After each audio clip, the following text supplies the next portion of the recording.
আমরা আলোচনা করতেছিলাম মুসলমানদের এই যে গোলামি, এই গোলামির একটা মাধ্যম হচ্ছে সুদ। গোলামির একটা মাধ্যম কি? সুদ। তো রাসূলুল্লাহ সাল্লাল্লাহু আলাইহি ওয়াসাল্লাম সবসময় দোয়া করতেন, আল্লাহুম্মা আল্লাহকে কর্জ দিয়ে রাখবে, আল্লাহ ওগুলোকে আবাদ করবে, বাড়াবে। আল্লাহ বলছে, তুমি যেমন একটা ধানের গাছ পুতলা, সেখান থেকে যেমন 100 ধানের শীষ বের হবে, আমার কাছে টাকা দাও, আমি ওটাকে বাড়াতেই থাকবো, বাড়াতেই থাকবো, বাড়াতেই থাকবো। তারপরে কিয়ামতের মাঠে তুমি যেদিন উপস্থিত হও, উপস্থিত হয়ে দেখবা কার নামে গীবত করেছো, কাকে অপবাদ দিয়েছো, কোথায় ঠিকমতো নামাজ পড়নি, কোথায় রোজা ছুটে গেছে, কত রকমের এলোমেলো হয়ে গেছে। তখন তোমার এই টাকা দিয়ে আস্তে আস্তে কাফফারা হবে, তুমি বেঁচে জান্নাতে চলে যাবা। এই জন্য আব্দুর রাজ্জাক বিন ইউসুফ বলেছে যে দান হচ্ছে শক্তিশালী, পাওয়ারফুল ইবাদত, অন্য সবগুলোকে কাভার দিতে পারে। আর কোনো ইবাদত আর একটাকে কাভার দিতে পারে না। হজে যান, দেখবেন যে একটা ইবাদত ছুটে গেছে, কথার কথা আপনি একটা ভুল করে ফেলেছেন, তখন আপনাকে মুআল্লিম বলবে দম দিতে হবে। দম কি? এটা খাসি জবাই করতে হবে। তো খাসি জবাই করতে কি লাগবে? টাকা লাগবে। তো টাকা দিয়ে খাসি জবাই করে হজের একটা ভুল শুধরে গেছে।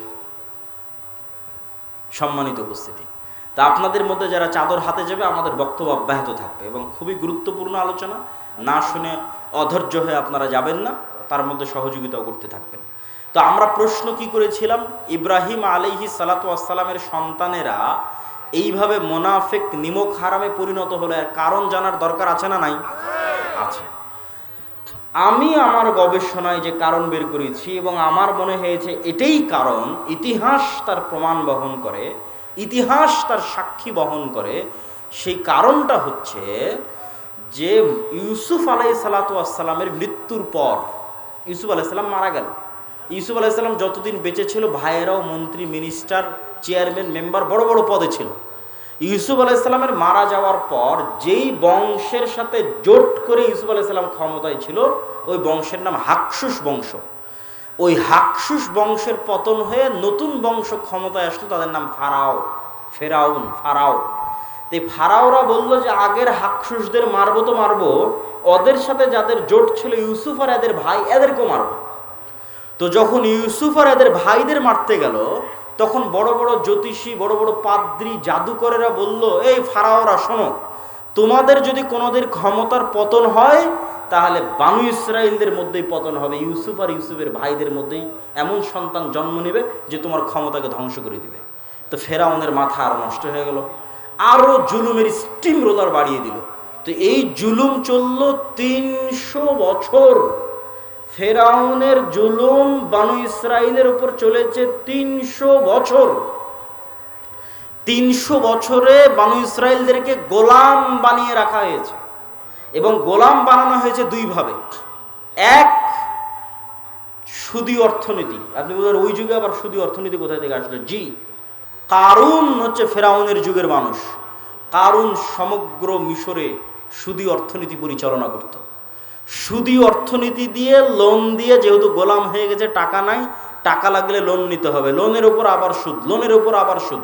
একদিকে লোনের ওপর আবার সুদ, আর একদিকে পলিটিক্যালি কোনো ক্ষমতা নাই, পুরুষ সন্তান জন্ম নিলে জবাই করে দাও, ভয়ঙ্কর অবস্থা। তো 300 বছরের গোলামিতে তাদের ব্যক্তিত্ব, আত্মমর্যাদা, আত্মসম্মান সব ধ্বংস হয়ে গেছে। যেমন আমি যদি একটা উদাহরণ আপনাকে দিই, যে ধরেন এখানে দুইজন গোলাম বসে আছে, আমি বললাম যে এই যে একটা রুটি তোমাদের জন্য দিলাম, তখন এই দুই গোলাম 3 দিন থেকে না খেয়ে আছে, টাকা পয়সা উপার্জনের কোনো রাস্তা নাই, যেহেতু গোলাম। টাকা নিতে হলে সুদের ভিত্তিতে লোন দিয়ে নিতে হবে কারুনের কাছ থেকে। সুদের ভিত্তিতে লোন দিয়ে নিতে নিতে বেশি লোন হয়ে গেছে, ওটাও শোধ করতে পারে না, তাহলে কই যাবে? তখন এই দুই গোলাম ওই একটা রুটিনে কাড়াকাড়ি লেগে গেছে। তো একটা রুটিনে কাড়াকাড়ি লেগে গেছে, একটা রুটিনে মারামারি লেগে গেছে। তাহলে একটা রুটির জন্য গোলাম কি বলবে? মিথ্যা বলবে। একটা রুটির জন্য গোলাম কি করবে? আরেকজনকে মারবে। একটা রুটির জন্য গোলাম কি করবে? আরেকজনকে হত্যা করবে। একটা রুটির জন্য গোলাম কি করবে? দুর্নীতি করবে। একটা রুটির জন্য গোলাম কি করবে? ধোঁকা দিবে। এইভাবে তখন গোলামের নেচার তৈরি হয়, মিথ্যা বলা, ধোঁকা দেওয়া, মুনাফিক হওয়া স্বভাব তৈরি হয় যখন মানুষ গোলাম অবস্থায় বড় হয়। আর এই কারণেই আল্লাহ সুবহানাহু তাআলা মূসা আলাইহিস সালাতু ওয়াস সালামকে বানু ইসরাইলদের সাথে বড় করেনি। আল্লাহ চাইলে অন্য কোনো অলৌকিক কারিশমা দিয়ে বানু ইসরাইলদের সাথেই মূসা আলাইহিস সালামকে বড় করতে পারতেন, কিন্তু বানু ইসরাইলরা তো সব গোলাম। তো গোলামদের সাথে যদি মূসা আলাইহিস সালাম বড় হয়, তাহলে মূসা আলাইহিস সালামের মেন্টালিটি গোলামদের মতো হয়ে যাবে। আত্মমর্যাদা থাকবে না, আত্মসম্মান থাকবে না, স্বাধীনতাবোধ থাকবে না, চেতনা থাকবে না, কিচ্ছু থাকবে না। এমনকি গোলামের মেন্টালিটি আর স্বাধীন মানুষের মেন্টালিটি যে পার্থক্য হয়, আপনি ভারতের যে কোনো একটা মুসলিম গ্রাম আর পাকিস্তানের যে কোনো একটা মুসলিম গ্রাম আর বাংলাদেশের যে কোনো একটা মুসলিম গ্রামে যান, মেন্টালিটির পার্থক্য দেখবেন। কিন্তু 1947 আগে এই মেন্টালিটির পার্থক্য ছিল না, ঠিক মুঘল শাসন আমলে আরও ছিল না। তো আমরা ন্যূনতম গোলামি থেকে বেঁচে আছি, এই জন্য আমাদের আত্মমর্যাদা আত্মসম্মান একরকম কাজ করে। তো মুসা আলাইহিস সালাতু ওয়াস সালামের আত্মসম্মান আত্মমর্যাদা, রাজার বাড়িতে প্রিন্স হিসেবে মানুষ হয়েছে, খাবারের জন্য কাড়াকাড়ি করতে হয়নি, আর একজনকে ধোকা দিতে হয়নি, টাকা নিয়ে মারামারি করতে হয়নি, মিথ্যা বলতে হয়নি, দুর্নীতি করতে হয়নি, রাজার বাড়ি প্রিন্স অবস্থায় মানুষ হয়েছে। তাহলে আত্মমর্যাদা, স্বভাব, চরিত্র, সম্মান সব 100তে 100 আছে। 100তে 100 যে আছে তার প্রমাণও কোরআনের মধ্যে দেওয়া আছে। প্রমাণ কি? একদিন মুসা আলাইহিস সালাম বাইরে বের হয়েছে, দেখছে ফেরাউনের একটা লোক বানু ইসরায়েলের একটা লোকের উপর জুলুম করছে। তো যদি মুসা আলাইহিস সালাম বানু ইসরায়েলদের সাথে বড় হতো, তো মুসা আলাইহিস সালাম মনে করতো আমরা তো গোলাম, এটা আমাদের ভাগ্য, কি করার, আমরা তো এই জুলুম সহ্য করেই আসতেছি। কিন্তু যেহেতু মুসা আলাইহিস সালাম স্বাধীন অবস্থায় বড় হয়েছে, তো জুলুম ওনার সহ্য হয়নি, এক থাপ্পড় দিয়ে ফেরাউনের ওই লোককে ওখানে মেরে ফেলে দিয়েছে, ওখানে হত্যা করে দিয়েছে। তাহলে এই যে এক থাপ্পড় উনি উঠালেন, উঠিয়ে ফেরাউনের একটা লোককে মেরে ফেলে দিলেন, এই সাহসটা গোলামের হয় না, এই সাহসটা একজন স্বাধীন আত্মমর্যাদা সম্পন্ন মানুষের। তাহলে নবীর সন্তানদের চরিত্র ধ্বংস হয়ে গেছে 300 বছরের গোলামির কারণে।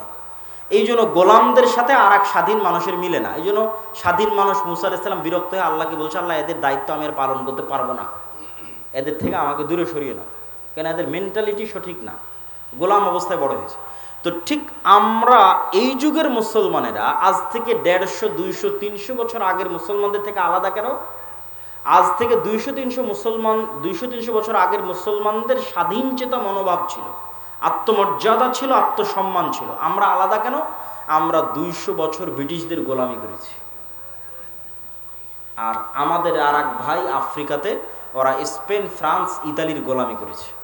ফলত যেহেতু গোলামি করেছি, মিথ্যা বলা, দুর্নীতি করা আমাদের রক্তের মধ্যে মিশে গেছে, বানু ইসরায়েলদের মতো। উদাহরণ নেবেন, এখানে কত মানুষ জালসা সম্মেলনে আজকে উপস্থিত হয়েছে, কতজন এর মধ্যেই আছে নামাজ পড়ে, হাজি, ওমরাকারী, কিন্তু আর নিজের বোনকে তার বাপের সম্পত্তিতে ন্যায়ের সাথে ভাগ দেয়নি। একদল আছে বোনকে ভাগই দেয়নি, আর একদল আছে যদি দিয়ে থাকে তাহলে ন্যায়ের সাথে দেয়নি। যেটা ভালো ফরওয়ার্ড জমি, দামি জমি, ওটা নিজে নিয়েছে, যেটা পানিতে ডুবে থাকে, কম আবাদ হয়, সেটা বোনকে দিয়েছে। তাহলে সে হাজি, সে নামাজি, সে আল্লাহওয়ালা, সে এরকম বড় জালসার সভাপতি, এইরকম সকল আনুষ্ঠানিকতার মধ্যে সে আছে, কিন্তু সে হচ্ছে বানু ইসরাইল। বানু ইসরাইলের স্বভাবে, চরিত্রে চরিত্রবান। আরো একটা উদাহরণ দিই, আপনাদের এই সমাজে প্রচলিত আছে ডিমান্ডের ভিত্তিতে বিবাহ, যৌতুকের ভিত্তিতে বিবাহ। তো যৌতুকের ভিত্তিতে বিবাহ হচ্ছে অন্যায়, জুলম। তো দেখবেন যে বাপের অনেক বড় দাঁড়িয়ে আছে, তারপরও ছেলের বিবাহ দিচ্ছে শ্বশুর বাড়ি থেকে, এই এই এই এই জিনিস লাগবে। তো সে তাহলে কি? সে গোলাম। তো এই সমস্ত গোলাম যারা, এদের দিয়ে কি হবে না? ধরেন মনে করেন আমি একজন হাজি, আমি একজন নামাজি, আল্লাহওয়ালা, ওমরাকারী, আমি ওসি, ডিসি, এসপি, মন্ত্রী, সাধারণ মানুষ, মসজিদ, মাদ্রাসা, বিভিন্ন জায়গায় কমিটির সাথে যুক্ত, অনেক কিছু। তা আমি আমার বোনকে সম্পত্তিতে সঠিকভাবে ভাগ বুঝিয়ে দিইনি। বোনকে বলছি, বোন ভুল হয়ে গেছে, আমাকে ক্ষমা করে দাও। বোন মাফ করে দিয়েছে, আমি জান্নাতে চলে গেছি, হতে পারে এটা। বোন ক্ষমা করে দিয়েছে, আমি জান্নাতে, এটা হতে পারে। কিন্তু আল্লাহ কোনোদিন এটা করবেন না, আমাকে যোগ্য মনে করবেন না যে আমি এই রাষ্ট্রের নেতা হব। নেতা হওয়ার যোগ্য আল্লাহ কোনোদিন আমাকে মনে করবে না। আল্লাহ আমাকে কোনোদিন নেতা বানাবেন না, তার দয়ায় কোনোদিন বানাবেন না। কেননা আল্লাহ জানে এটা গোলামের স্বভাব। একে যদি নেতা বানিয়ে দিই, যে তার বোনের সাথে দুর্নীতি করেছে, ও তো রাষ্ট্রপ্রধান হলে গত 16 বছর যা দুর্নীতি হয়েছে, তার চেয়ে বেশি দুর্নীতি করে। গত 16 বছর তো তাহাজ্জুদ পড়েই দুর্নীতি হয়েছে। তাহলে তো এই জায়গাটাই হচ্ছে ইসলামের নেতৃত্বের বেসিক প্রিন্সিপালস, যে আপনি বলবেন আমি স্বাধীন হতে চাই, ইসরায়েলের গোলামি থেকে মুক্তি চাই, ভারতের গোলামি থেকে মুক্তি চাই, তাহলে কি নেচার গোলামানা, নেচার বাদ দিয়ে স্বাধীন মানুষের স্বভাবে আসতে হবে। স্বাধীন মানুষের স্বভাব কি? আবু সুফিয়ান কাফের, মুশরিক, বদর, উহুদ, খন্দক, হুদাইবিয়া অসংখ্য যুদ্ধ আল্লাহর নবীর বিরুদ্ধে লড়েছে, কিন্তু Abu Sufyan leader, by born leader. তো আবু সুফিয়ান কোরাইশ কাফের সর্দার, ওকে বাদশাহ হেরাক্লিয়াস জেরুজালেমের মাটিতে ওর চিরশত্রু মুহাম্মদ সাল্লাল্লাহু আলাইহি ওয়াসাল্লাম সম্পর্কে জিজ্ঞেস করছে। তা আবু সুফিয়ান একটা কথা মুহাম্মদ সাল্লাল্লাহু আলাইহি ওয়াসাল্লাম সম্পর্কে মিথ্যা বলেনি। আর আপনার দেশের রাজনীতিবিদরা সকাল সন্ধ্যা মিথ্যা কথা বলতেছে। তাহলে ওই যুগের 1400 বছর আগের কাফের মুশরিক চারিত্রিক দিক থেকে, নেতৃত্বের গুণের দিক থেকে এই যুগের মুনাফিক বানু ইসরাইল মুসলমানের চেয়ে ভালো। তাহলে মুনাফিক বানু ইসরাইল মুসলমান তো গোলামই থাকবে। আর আমাদেরকে গোলাম রাখার জন্য আমরা যে 1947-এ ব্রিটিশদের থেকে মুক্তি পেলাম, তারপরেও যেন গোলামের কালচার আমাদের মধ্যে থাকে, এই জন্য দুটো সিস্টেম চালু করা আছে আমাদের মধ্যে। একটা সিস্টেমের নাম গণতন্ত্র, আর একটা সিস্টেমের নাম সুদ। আর একটা সিস্টেমের নাম কি? সুদ। গণতন্ত্র কেন? গণতন্ত্র এমন এক জিনিস যেখানে মিথ্যা না বললে রাজনীতি হবে না।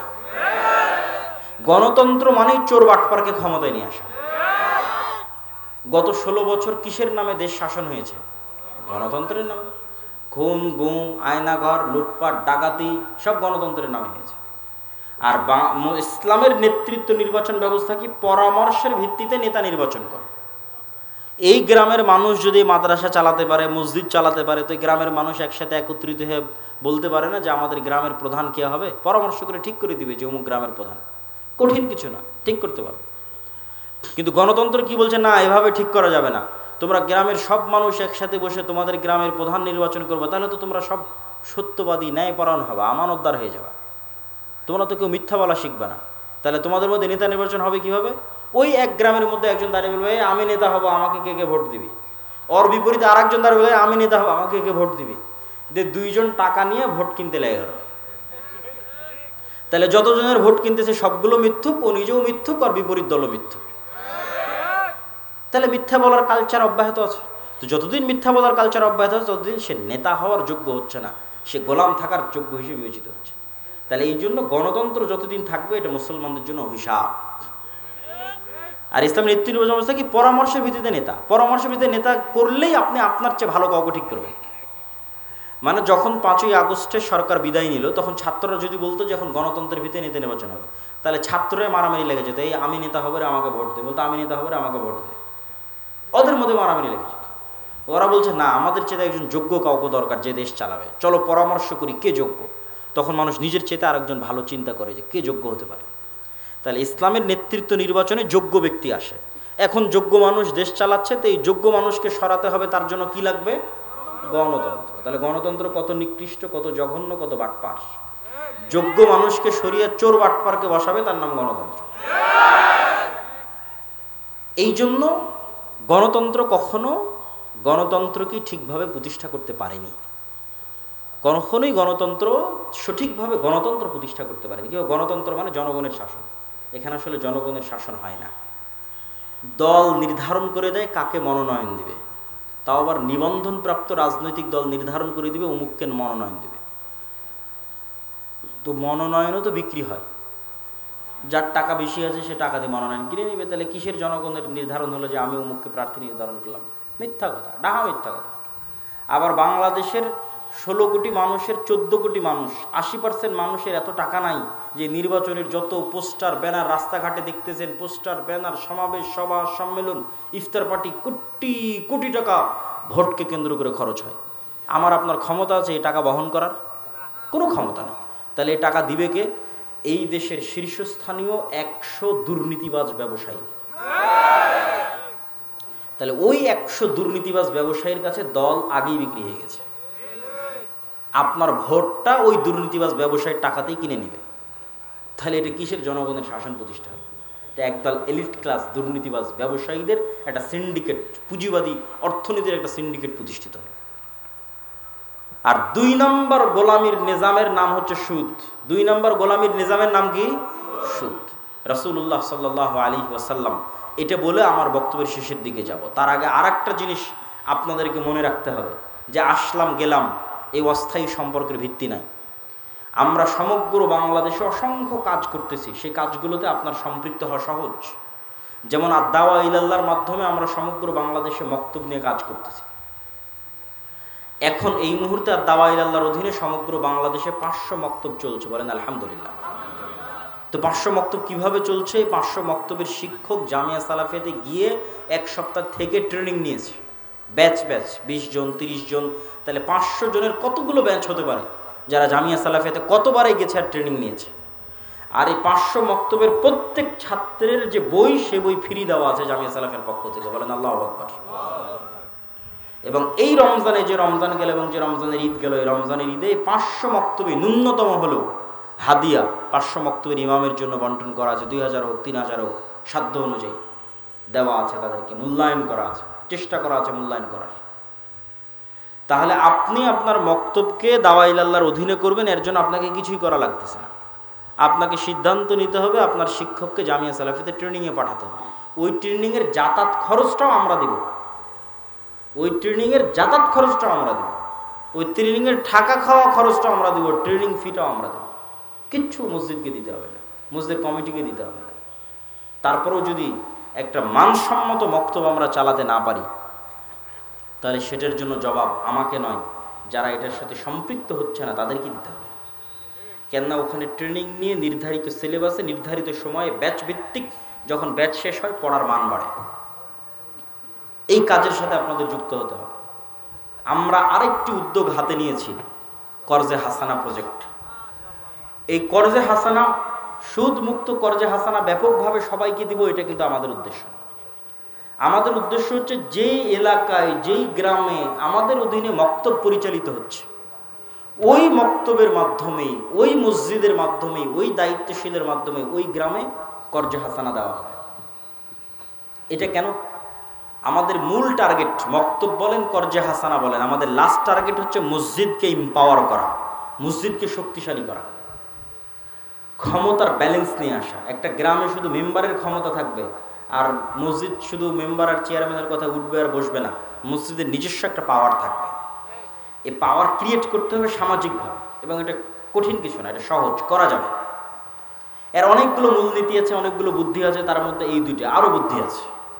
আর একটা বুদ্ধি কি, চেষ্টা করতে হবে মসজিদ মাদ্রাসাকে নিজ গণ্ডির বাইরে বের হয়ে এসে শুধু কোরআন হাদিস দার্স তাদরিস এটার মধ্যে না থেকে এর গণ্ডির বাইরে বের হয়ে এসে সমাজে যে অন্যায় অনাচার চলছে সেটাতেও বাধা দেওয়া, প্রতিবাদ করা। সমাজে অন্যায় অনাচার মানে গান বাজনার কথা বলি, সমাজে অন্যায় অনাচার মানে বেপরদার কথা বলি, এগুলো তো আমরা বলেইছি, বহুদিন থেকে আপনারা শুনেছেন। সমাজে অন্যায় অনাচার মানে মানুষের সাথে অন্যায়। ওই যে লোকটা মারা গেছে, ওর মেয়েকে সঠিকভাবে সম্পত্তি বুঝিয়ে দিচ্ছে না, জুলম হচ্ছে, মানুষের উপর জুলম হচ্ছে। এক জায়গায় কেউ পুকুর খুঁড়ে মাছ আবাদ করবে, পুকুর খুঁড়তে দিচ্ছে না, কোন রাজনৈতিক দলের নেতা এসে চান্দা দাবি করতেছে, না হলে পুকুর খুঁড়তে দিবে না, মানুষের উপর জুলম হচ্ছে। কোথাও যৌতুকের ভিত্তিতে বিবাহ হচ্ছে, মানুষের উপর জুলম হচ্ছে। তো মসজিদ মাদ্রাসা মানুষের উপর হওয়া জুলমকে বাধা দিতে যাবে, তাহলে মসজিদ মাদ্রাসার ক্ষমতা বাড়বে। আপনি যত ন্যায় প্রতিষ্ঠা করতে যাবেন তত আপনার পাওয়ার বাড়বে, এবং আপনি নেতৃত্বের যোগ্য হিসেবে বিবেচিত হবেন আল্লাহর দরবারে। আর যখনই আল্লাহর দরবারে নেতা হওয়ার যোগ্য হিসেবে বিবেচিত হবেন, আল্লাহ আপনাকে রাষ্ট্রেরও নেতা বানিয়ে দেবে। বুঝতে পারবেন না কেমনে বানিয়ে দেবে, কিন্তু আল্লাহকে প্রমাণ করতে হবে, আল্লাহর কাছে প্রমাণ করতে হবে, আল্লাহ আমি ন্যায় প্রতিষ্ঠায় যোগ্য। আমি আমার পরিবারে ন্যায় প্রতিষ্ঠা করেছি, আমার মাদ্রাসায় ন্যায় প্রতিষ্ঠা করেছি, আমার সমাজে ন্যায় প্রতিষ্ঠার জন্য চেষ্টা করতেছি। কেননা আল্লাহ নিজে ন্যায় পরায়ণ। আল্লাহর সবচেয়ে বড় গুণ হচ্ছে আল্লাহ ন্যায় পরায়ণ।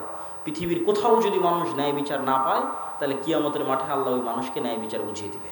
শুধু মানুষ কেন, পশু প্রাণীকেও আল্লাহ ন্যায় বিচার বুঝিয়ে দিবে। আর আল্লাহ সকল ক্ষমতার মালিক। তো আপনি ক্ষমতা চাচ্ছেন, রাষ্ট্রের ক্ষমতা দরকার, পৃথিবীর ক্ষমতা দরকার, ইসরায়েলের কাছে গোলাম থাকতে চাই না, তো ক্ষমতার মালিককে বলেন তো? আল্লাহ। তাহলে আল্লাহ আপনাকে ক্ষমতা দিবে কেন? আপনি ক্ষমতা বাস্তবায়নের যোগ্য হন। আল্লাহ সুবহানাহু ওয়া তাআলা এই পুরো বিশ্বের ক্ষমতা বাস্তবায়ন করছে ন্যায়ের সাথে। আল্লাহ তার নাম রেখেছে আজিজুন হাকিম। আল্লাহ বলেছেন, দেখো আমি মহাপরাক্রমশালী, ফাআলুল লিমা ইউরিদ, যা ইচ্ছা তাই করতে পারি, কিন্তু আমি হাকিম, আমি জ্ঞানী প্রজ্ঞাবান, এই জন্য আমি যা ইচ্ছা তাই করতে পারি। এই কারণে আমি মানুষের উপর জুলুম করব? অসম্ভব। আমার ক্ষমতা আছে, তারপর আমি ন্যায় প্রতিষ্ঠা করি। আল্লাহু আকবার। আমার কোনো বান্দা কোনো পশু প্রাণীর উপর আমি জুলুম করি না, কিন্তু আমার ক্ষমতা আছে, আমি আজিজ, কিন্তু আমি অন্যায় করি না। তো যখনই আপনি ন্যায় প্রতিষ্ঠা করবেন আল্লাহ আপনাকে ক্ষমতা দিয়ে দেবেন, এটাই নিয়ম। এই জন্য সব নবী রাসূল ন্যায়পরায়ণ, সত্যবাদী, জন্মগত। আমাদের নবী মুহাম্মদ সাল্লাল্লাহু আলাইহি ওয়াসাল্লাম, এটা হচ্ছে লিডার হওয়ার গুণ। এই জন্য আল্লামা ইকবাল বলেছে, সাবাক ফিরসে পর সাদাকাত কা, শুজাআত কা, আদালত কা, লিয়া জায়েগা তুঝসে কাম, দুনিয়া কি ইমামত কা। মুসলমানেরা তোমরা নামাজ রোজার চমৎকার আছে, আহলে হাদিসদের আকীদাও ভালো আছে, নাই কি সত্য বলা জানে না, সাহসিকতা নাই, ন্যায়পরায়ণতা প্রতিষ্ঠা করা জানে না। ওই দলে মারামারি, ওই মুজদে মারামারি, ওখানে যেয়ে দেখেন নামাজ রোজা সব আছে, ন্যায়পরায়ণতা নাই।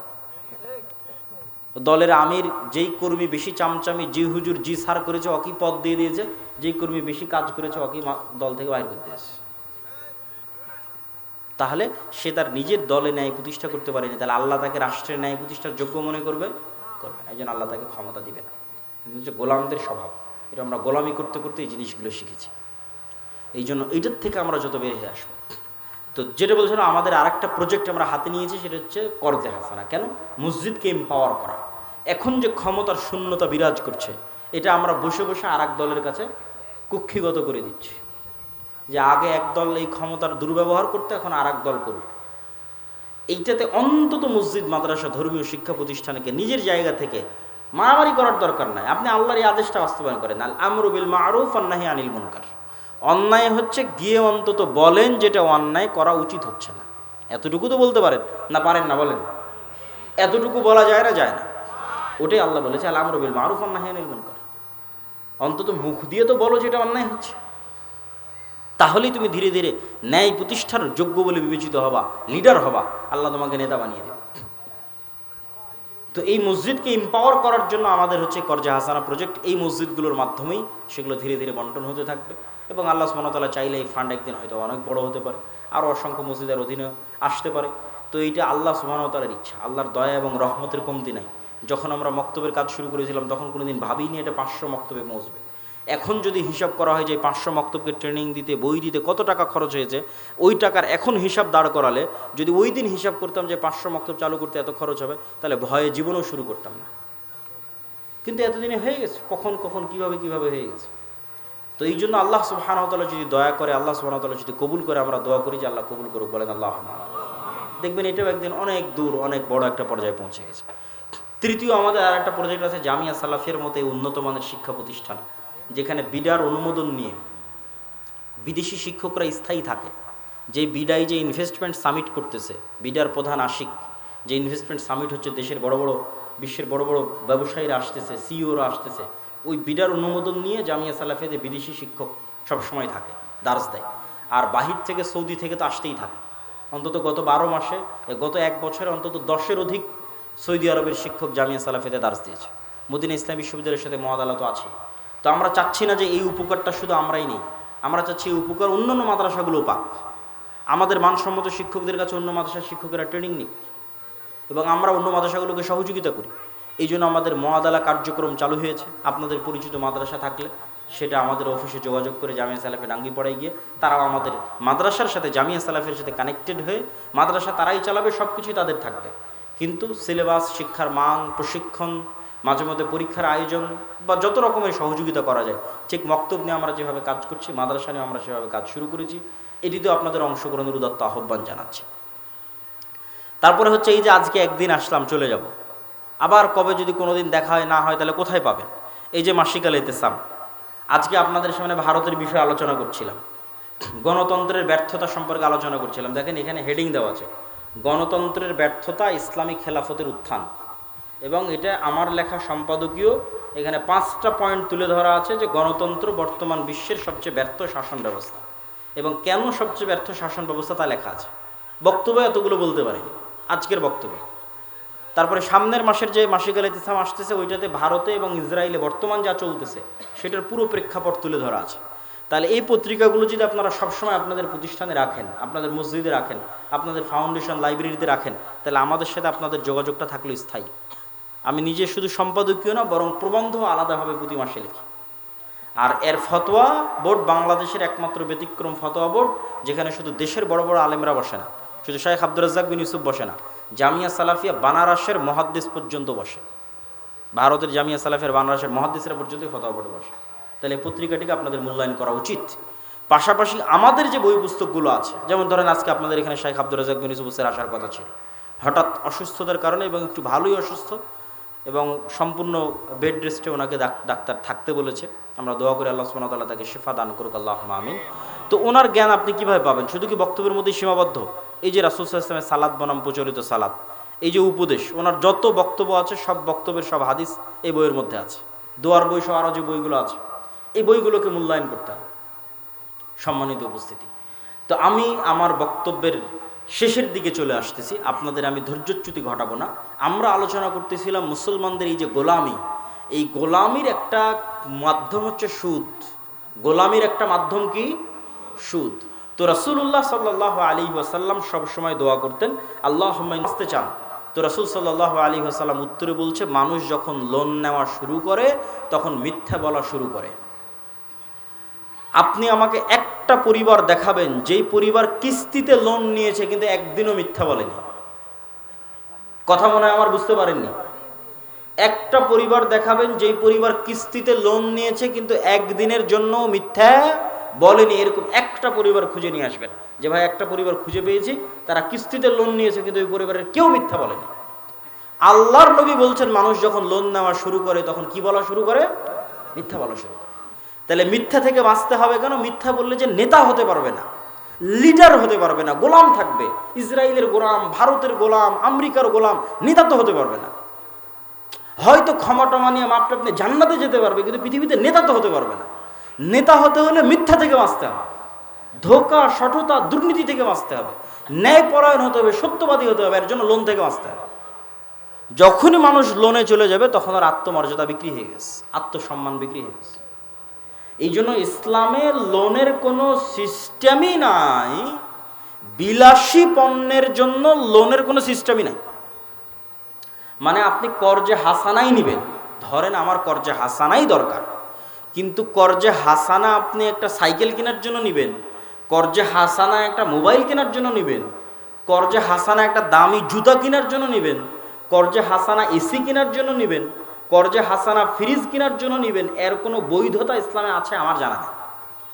যে মানুষ কর্জে হাসানায় নিবে, সুদমুক্তই নিবে কিন্তু বিলাসী পণ্য কেনার জন্য, এর কোনো বৈধতা ইসলামে আছে আমার জানা নেই। ভুল হতে পারে, আমার গবেষণা ভুল হতে পারে। তাহলে মানুষ কর্জে হাসানায় নিবে কখন? যখন মরে যাচ্ছে, মেডিকেলে, অপারেশনে, বিয়ে দিতে পারে না, সমস্যা, পড়াতে পারে না, তখন কর্জে হাসানা।